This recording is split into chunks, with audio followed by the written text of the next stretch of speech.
সুপ্রিয় দর্শক বন্ধুরা আসসালামু আলাইকুম। Welcome to new video and Mushfiqur Rahim. আজকের ভিডিওটা হতে যাচ্ছে যে গ্রামীণ ফোনের যে সিমটা রয়েছে এই সিমটা কিন্তু মাত্র ১ মাস মেয়াদ।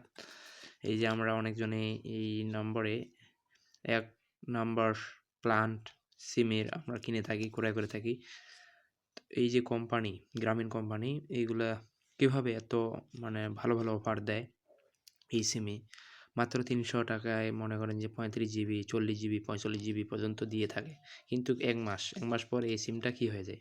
এই সিমটা নষ্ট হয়ে যায় এবং যে আমরা ভোটার আইডি কার্ড বা ভোটার আইডি অ্যাকাউন্ট থেকে যে আমরা সিম কার্ডটা তুলি, সেটা অবশ্যই আমাদের যে একটা বিপর্যয়, জাতীয় নাগরিকত্ব বিপর্যয় সেগুলা কিন্তু হয়ে থাকে। আমরা একটা ভোটার আইডি কার্ড থেকে মাত্র ২০টা, এখন তো ১২টার উপরে কিন্তু সিম কার্ড ওঠাইতে পারে না। কিন্তু তাদের লাভ কী হয়? তাদের লাভ একটাই হয় যে সরকারের কাছ থেকে তারা প্রচুর পরিমাণে ট্যাক্স পায়।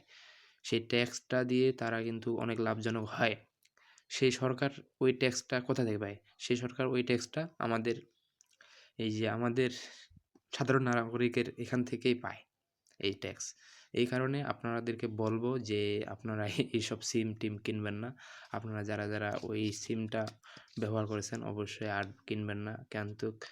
এখানে কিন্তু তাদের এটাই লাভ হয় আরকি। Thank you. আসসালামু আলাইকুম। অবশ্যই আপনারা আমার ভিডিওটা বুঝতে পেরেছেন।